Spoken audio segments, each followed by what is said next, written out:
with that, I turn to something that I am not comfortable with, and that is the June 4th Pride event. And I'd kind of like to understand how we came to the agenda. Not that we don't want to celebrate different lifestyles, that isn't it.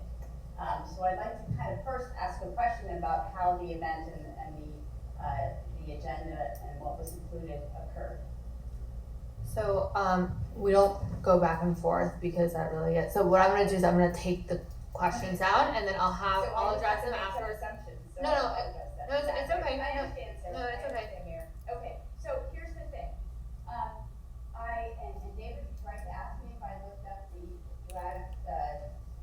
drag queen story hour. My concern is this.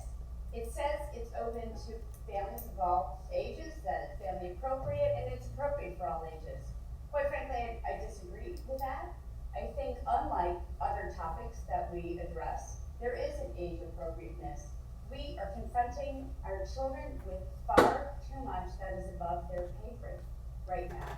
And Molly's the first one to say, she's right, do we need a safe space in our high school after the suicides occurred the year before last, right? How much are we bringing upon our children at a very, very early age when it's too much? If we don't want them confused, if we don't want them, not understanding their place in life, all we have to do is talk about things that they don't understand, which is sex, death, war. I mean, what are we doing? So it's not that we don't celebrate different lifestyles, it's how we do it, when we do it, to whom do we do it with. And in reading the discussion or the overview of the drag queen story hour, it's understanding that they can use their imagination and play of the gender fluidity of childhood and give kids glamorous, positive, and unabashedly queer role models. I don't know any 3, 4, 5, or 6-year-olds that knows what any of this is anyway. So again, it's not that we're doing it, it's how we're doing it, to whom we're doing it with, and is it all appropriate? So that's my question, and it's when we have emotionally charged, when we have different ideas as families as to what we should be doing with our community. I think those things need to be further discussed. There are a lot of people in this community that are upset with the characterization of it and the inclusion of it with tiny little ones. So that's my sentence, and I think it's important not to misjudge people, and especially people come in and are different on topics like this, but to recognize their concern comes from a place that says they love the community too. How do we make it sure that we all think that it's appropriately, a community? Okay. Thank you very much. Thank you. Is there anyone else who'd like to speak and open to the public? If you're via Zoom, you can raise your hand. Okay. So is there a motion to close the public? Motion. Is there a second? Second. So I'm going to address some of the questions that were just brought up. So the Pride event, and myself and Committeeman Orland actually are the liaisons to the Recreation Committee. And so this was something that was discussed at the Recreation Committee. And it's something that had pretty much unanimous support. No one spoke against it. Folks were really excited about it. But the last few years, this township has presented a Pride proclamation. And same-sex marriage and celebrating Pride is celebrated across the United States. Same-sex marriage is the law of the land. This was something that was not organized by a group. It's coming from the Recreation Committee with township partners. Certain aspects of this event are being privately funded, so it's not being funded by necessarily by taxpayer dollars. But there was questions about programming and then different things that were for different age groups, and this was an opportunity to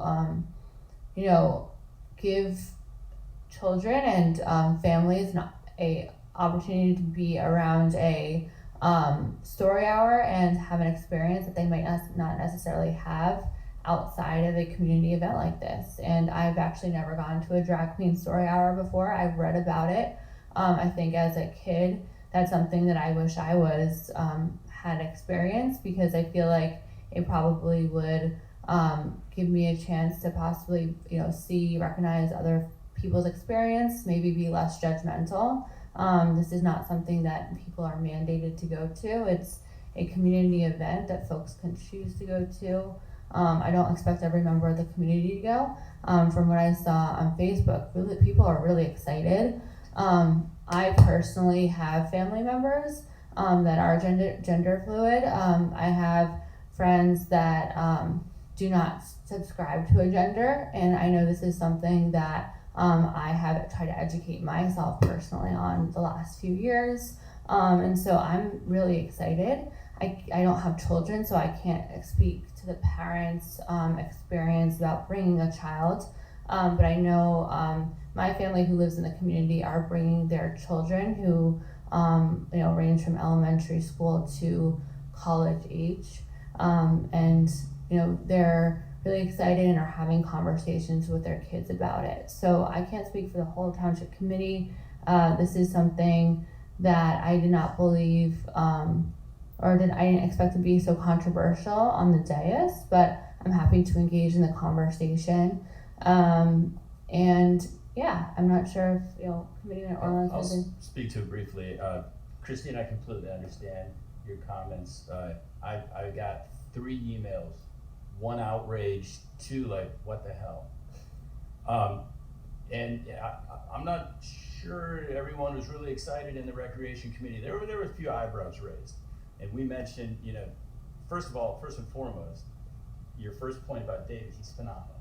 He's openly gay man, and this is his event. So what it came down to is I called a lesbian relative of mine, and I said, what do you think of this specific aspect of the event, the drag queen storytelling? And she said, Jordan, do you remember me when I was 6 years old? I said, yeah. Did you have any question about my sexuality at 6, 7 years old? No. And she said, this is an icebreaker for gay and lesbian children. She said, don't pretend to tell them how to run their event. So straight people are probably not gonna go to this. And the straight people who do go are already sensitive to the issues and probably aren't gonna be shocked by any of it, and will have prepped their children perhaps for the same. Gay and lesbian children who already kind of feel these things, know these things, are gonna see it as an icebreaker. And an opportunity to be in a friendly, non-judgmental environment. So her recommendation was, as a straight man, don't tell David how to run his event.